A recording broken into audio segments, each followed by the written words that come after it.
नमस्कार मैत्रिणींनो, मी Madhuri's cooking and लाईफस्टाईलमध्ये तुमचं खूप खूप स्वागत करते। तर मैत्रिणींनो, आज आपण खमंग अशी थालपिठाची भाजणी कशी बनवायची त्याची रेसिपी बघणार आहोत। चला तर मग जास्ती वेळ न घालता रेसिपीला सुरुवात करूया। सर्वात आधी साहित्य: 2 वाटी तांदूळ, 2 वाटी पोहे, त्यानंतर 1 वाटी बाजरी, 1 वाटी ज्वारी, अर्धी वाटी तुरीची डाळ, अर्धी वाटी हरभऱ्याची डाळ, अर्धी वाटी उडदाची डाळ, 1 वाटी गहू, अर्धी वाटी साबुदाणा, अर्धी वाटी मूग डाळ, अर्धी वाटी मसूर डाळ आणि तुपाच्या वाटीने धने, जिरे आणि ओवा अर्धी वाटी आपण इथे घेतलेला आहे। तर हे सगळं मेजरमेंट मी ह्या वाटीने घेतलेलं आहे। तर मैत्रिणींनो, सर्वात आधी आपण तांदूळ भाजून घेणार आहोत। छान मस्त सोनेरी रंगावर येईपर्यंत हे तांदूळ आपल्याला भाजून घ्यायचे आहेत। आपल्या रोजच्या आहारामध्ये आपण वरण, भात, भाजी, पोळी हे जेवतो आणि मुलं भाकरी खात नाही किंवा त्यांना मसुराची डाळ आवडत नाही, मुगाची डाळ आवडत नाही, फक्त तुरीची डाळ खाणार। हरभऱ्याची डाळ देखील आपल्या आहारामध्ये तितकीशी आपण वापरत नाही। तर हे सगळे जे धान्य आहेत हे आपल्या शरीरासाठी खूप जास्त आवश्यक असतात। तर सगळे धान्य आपल्या पोटामध्ये जाण्यासाठी किंवा आपल्या मुलाला, आपल्या फॅमिलीला काहीतरी हेल्दी आपण नेहमीच खाऊ घालत असतो, बनवत असतो। तर खमंग थालपीठ भाजणीपासून केलेले ही देखील खूप जास्त हेल्दी रेसिपी आहे। ह्यामुळे मी तुम्हाला जेवढे धान्य दाखवले तेवढे सगळे धान्य आपल्या पोटामध्ये जातात आणि आपल्या शरीराला सगळे धान्य आणि सगळ्या चवी आवश्यक असतात। आपण जसं म्हणतो फक्त गोड खाऊन चालत नाही, तिखट खाऊन चालत नाही। आंबट, गोड, खारट, तुरट, कडू हे सगळे ज्या चवी आहेत त्या सगळ्या आपल्या शरीरासाठी आवश्यक असतात। कुठलीही पूजा करताना आपण सप्तधान्याचा वापर करतो, म्हणजे वेगळे धान्य वापरतो। कारण काय असतं, प्रत्येक धान्यामध्ये वेगवेगळ्या प्रकारचे प्रोटीन्स आणि विटॅमिन्स असतात, त्यामुळे ह्याचा वापर आपल्या आहारामध्ये अवश्य करावा। तर तांदूळ तर छान असे मस्त भाजून झालेले आहेत। आता आपण गहू भाजून घेतलेले आहेत। आता आपण घेणार आहोत ज्वारी भाजून। तर ज्वारीची भाकरी देखील आपण नेहमीच बनवतो, पण बऱ्याचदा काय होतं, मुलं ज्वारीची भाकरी खात नाही, बाजरीची भाकरी खात नाही, त्यांना आवडत नाही किंवा कंटाळा येतो।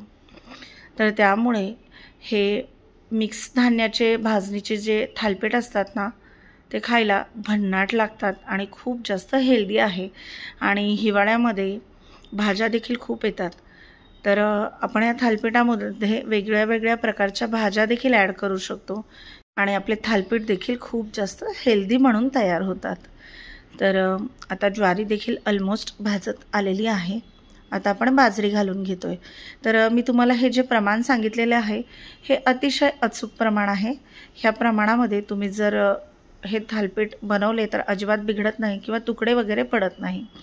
फक्त भाजणी भाजताना एक काळजी घ्यायची आहे, खूप जास्त काळपट होईपर्यंत भाजणी भाजायची नाही, कारण आवश्यकतेपेक्षा जर जास्त भाजल्या गेलं तर कधी थालपीठाचे तुकडे देखील पडू शकतात। तर आता उडीद डाळ आपण भाजून घेतोय। तर ह्याचा रंग बदलला की उडदाची डाळ आपण काढून घेणार आहोत। ह्याच पद्धतीने बाकीच्या डाळी देखील आपण भाजून घेणार आहोत। डाळी म्हटलं तर आपण तुरीच्या डाळीचं वरण खातो, त्यामुळे ती जास्त आपल्या आहारामध्ये असते। मूग डाळ तितकीशी वापरल्या जात नाही आणि उडदाची डाळ आपण इडली डोसा करताना वापरतो किंवा तुम्ही उडदाचे लाडू वगैरे बनवत असाल तर आपण त्याचा इंटेक घेऊ शकतो। अदरवाईज आपण उडदाच्या डाळीचा तसा खास असा काही वापर करत नाही। तर आता मूग डाळ देखील मस्त भाजून झाली आहे, ह्याला आपण काढून घेणार आहोत। आता तूर डाळ यामध्ये घालून घेतलेली आहे, ती देखील छान सोनेरी रंगावर येईस्तोवर भाजून घ्यायची आहे।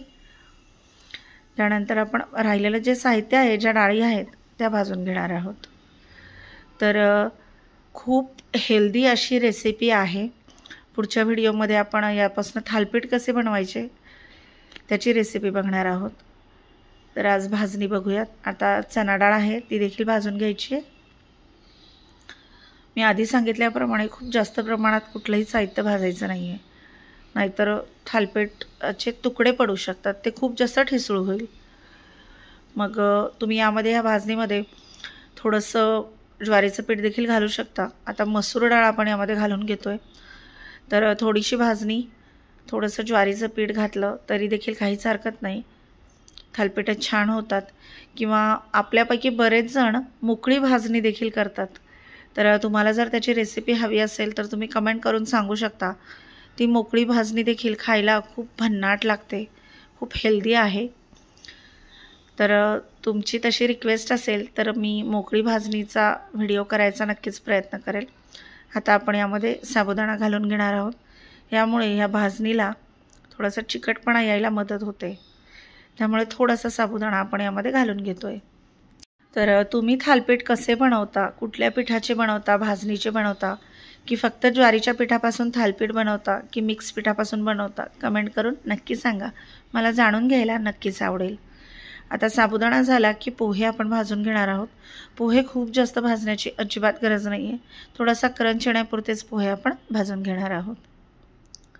तर पोहे घातल्यामुळे काय होतं, थालीपीठ मस्त कुरकुरीत होतात. त्यामुळे यामध्ये आपण पोहे घालून घेतोय.